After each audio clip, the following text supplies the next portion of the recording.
guys, welcome back to my YouTube channel. Thank you for joining me today. If you don't know me, my name is Joanne and today I'm back with the answers to my Q&A. So about a week ago I put a question out on Instagram and YouTube saying you could ask me anything and I'll answer them as honestly as possible. So I got quite a few questions, a lot of them relating to one subject and all about my job and what I do for a living and how I started that job and this, that and the other. So that's where I'm going to start today. So if you know me and you subscribe to my channel, you'll know I've got an ice cream van, and how I've got people ask why I started that business and how I've got it. So I did used to be a dog boarder. I had a doggy daycare, so I'd done doggy daycare, dog walking and dog boarding, which was okay. I quite enjoyed it at first, but I enjoyed the doggy daycare and the walking more than I did the boarding. The boarding were kind of...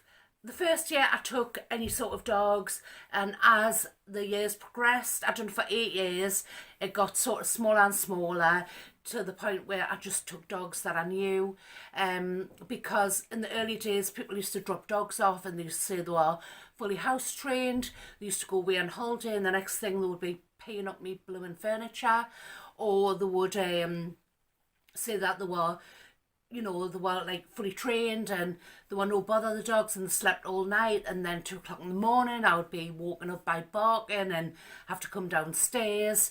So yeah, it was quite problematic. So I did sort of wean them down to the point where I knew the dogs that used to come and board with us. So I'd done that for quite a few years, and then I decided that I just kind of wanted my house back. I wanted to reclaim the space, because every time we had dogs boarding with or daycare, it was all right, but then when they left, it was just so nice to have the house to ourselves. So yeah, so I just needed to change. And then I decided I wanted to start my own business, but it had to be something that didn't cost a huge amount of money to start up. And I did know a family member that had an ice cream van and they'd done quite well from it, and I just thought, why not? Just go for it, let's try it. So that's what I did do. I kind of went into it quite blindfolded. I didn't know a lot about the business.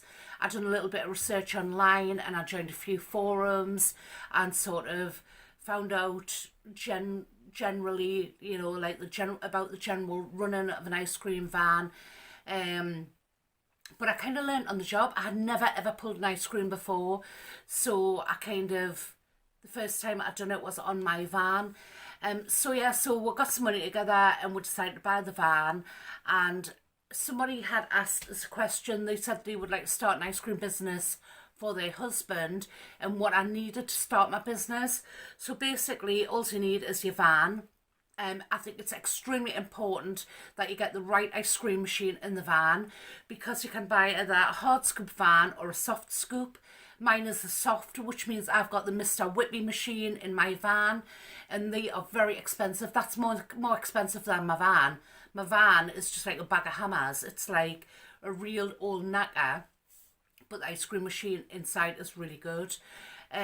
So they can range, even second-hand, the ice cream machines start from about like £3,000 and can go right up to like 20,000. They're just so expensive, and if the parts inside of the ice cream machine break, that is so expensive. You've got to really look after your machine and treat it with kid gloves. Or you can get a hard scoop van, and that's where you would just use an ice cream scoop, and it's just kind of the same sort of ice cream that you get with the freezer, I suppose. So I think it's always favourable to go for a soft scoop machine, which I did do. So that's really important. My van has got a chiller, it's got a fridge, it's got 8-lid freezers, which I don't use anymore because I used to sell ice lollies, and then last year I decided to just do ice creams, and that worked okay for us. So I've decided to do the same this year. All I'm doing is ice creams. I do still have quite a varied like menu. I do lots of like ice cream sundaes and things like that. which leads us on to my next question. So somebody asked me what was my bestseller. Now, I would still say the bestseller is a single cone, because lots of parents send the kids out to the ice cream van with £1, and I always keep something on my menu for £1 for that reason. So I do a small tub for £1, and I also do a single cone for £1. It's actually surprising how many people think 99 is 99p.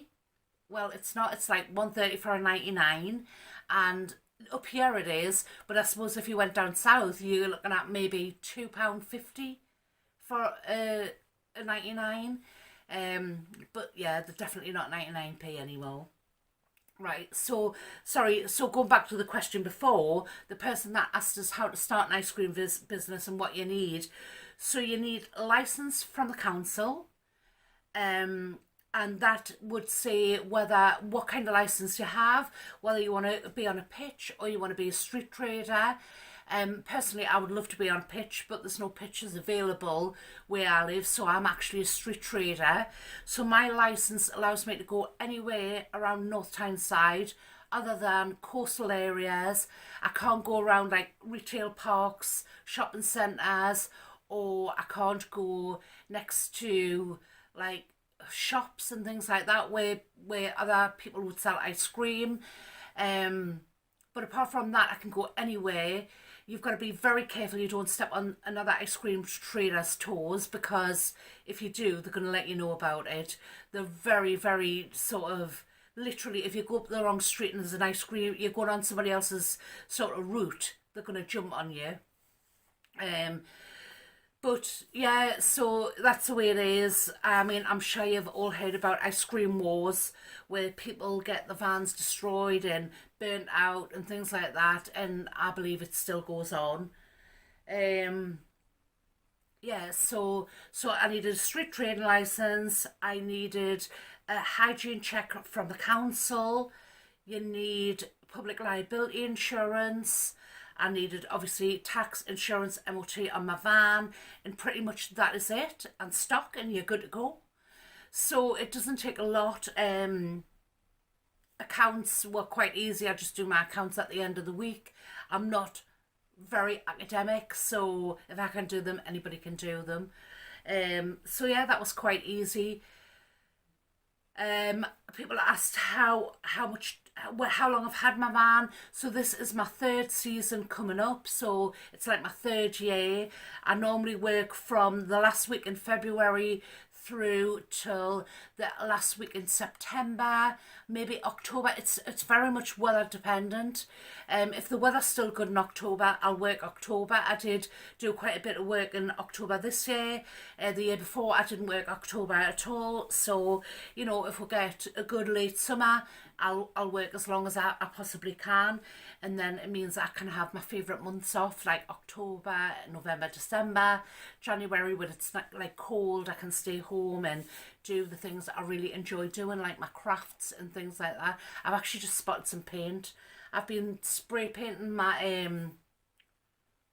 burner in the garden, my like log burner. It just, when it burns, it gets really rusty, and I just think it looks really ugly in the garden, and I want it to look pretty, so I sprayed it black. Anyway, back on subject. I do that, don't I? I just go off on a tangent. I don't know what's wrong with us. Right, so that I think I've covered most of the aspects of my job there. So we'll go on to a next question. Somebody asked me what shop is my favourite. Do you know, I don't know. I can tell you what my worst shop is. There's 2 shops I absolutely hate. One is IKEA. Absolutely hate IKEA. I can't bloody stand the fact that you have to walk past the sofas, the beds, the kitchens to buy a candle. Does me head in. But I mean, I do go to these shops because there is things that I want to buy from there, but I don't like the shopping experience. And the other shop is Matalan. Absolutely hate Matalan. Like, why is it Matalan has to have their shop at 120 degrees, like, summer through to winter. It's just like, it's always so hot in there. It does me head in. But then again, I do like to buy some of the clothes from there, so I still go. But I do love to moan about it as well. So them are my worst shops. My favourite shop is, I don't know, it kind of changes as you get older. I mean, I can imagine 20 years ago I would have said Monsoon was my favourite shop. But now I would probably say Home Bargains is my favourite shop. Yeah, probably a well-stocked, big Home Bargains. I'm in my element. Absolutely, I love Home Bargains. So yeah, I'm going to stick with Home Bargains. Right, another question is, which is my favourite room in the house? And I would say, do you know, I've just thought of something. Michael? Michael? Yes. I knew you were listening to us. I didn't want to come in and disturb you because the dog will bark. Just come in.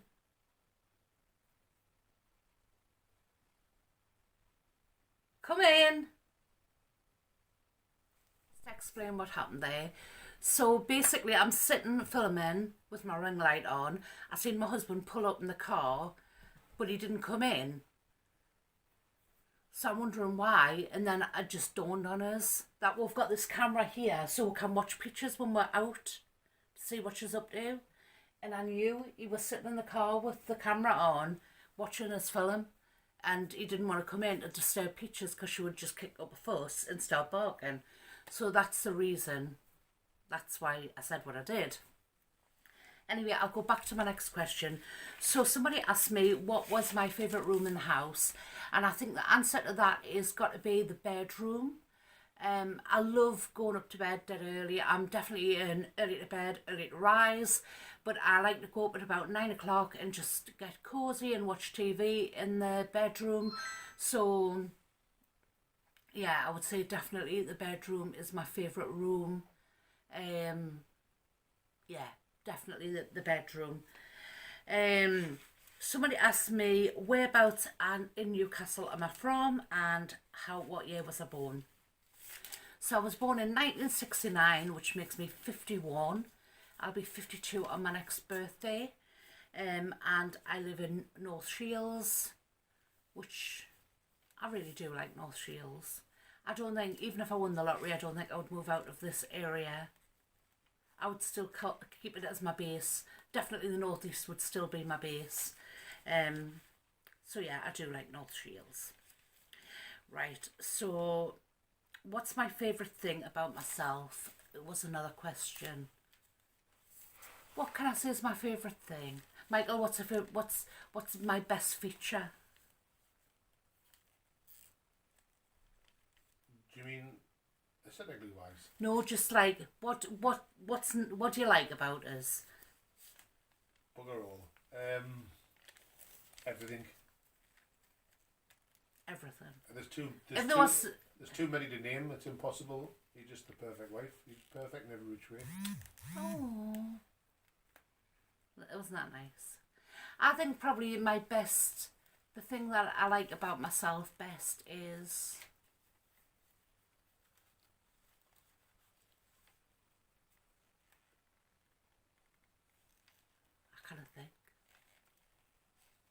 I think I'm kind. I'm a kind person. I've got a kind soul.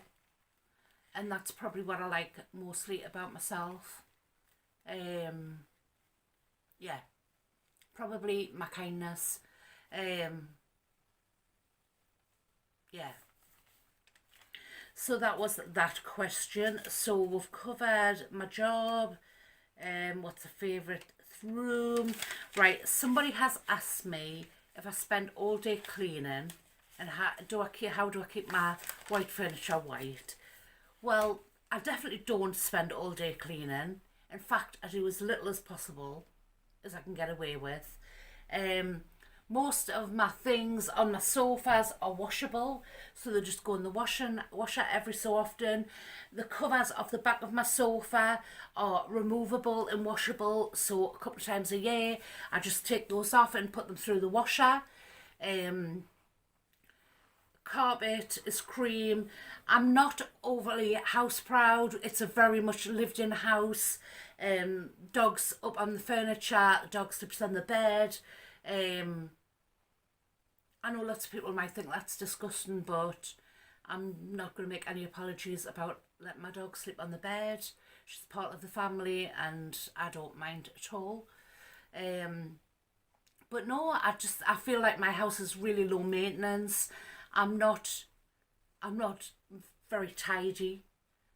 It's often quite messy in here, but it's a lived-in house at the end of the day. So no, I definitely don't spend all my time cleaning. Quite the opposite, actually. So that was that question. Wait until I find another one. So, right, what do I do for a living? What's my favourite room? Right, if I had a superpower, what would it be? I'd like to look into the future. And then I would use it for the lottery. So yeah, I would probably want to look into the future.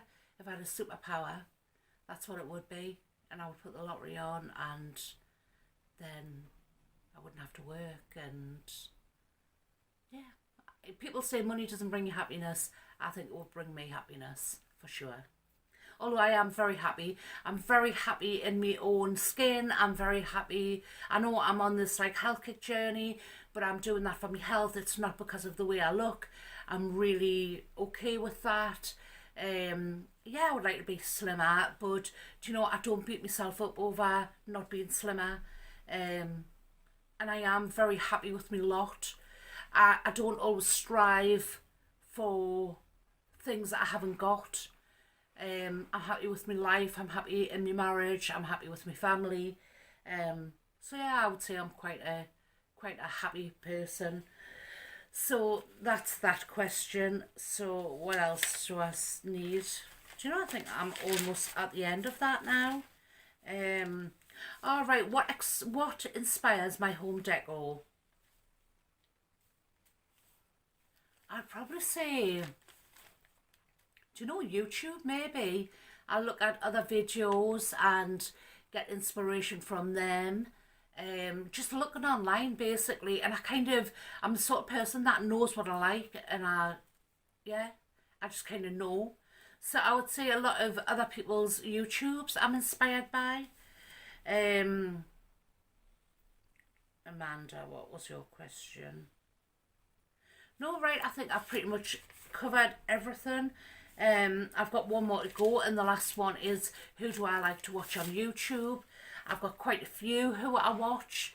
One being Polly Put the Petal On is my favourite, and she's clear, she's lovely. I will link all these channels down below so you can go and check them out as well. So I watch Claire, I watch all of her videos. I also like B and Penny B. I like Michelle, I can't think of her surname, but I will link her channel below. I like Belinda. I like Lauren. I'm going to link all these channels below who I watch on a regular basis. And these are the sort of people that I've pressed the notification bell, so every time they upload I get a notification and I watch the videos straight away. But yeah, I will link all of them below, and they all bring something different. I love Claire because I love all her crafty stuff. Enjoy our shopping hauls. I watch Mr. Carrington because I like his crafty stuff. I watch Luke, I like his cookery stuff. I like Belinda on her beauty stuff. I like Lauren because she does a big mix. I like Penny Bees because she does a lot of vlogging and she does charity shop hauls, which I find really interesting, which inspired my last charity shop haul. So yeah, so there's quite a few of them. and I will, like I say, I'll link all those below and let you know who they are, and hopefully you can go over and maybe subscribe to their channel and support them as well. So that brings me to the end of my video. I really do hope you've enjoyed it. Like I say, I try to answer all the questions to the best of my ability and as honest as possible. So thank you so much for watching, and thank you for your support, and I will see you in my next video.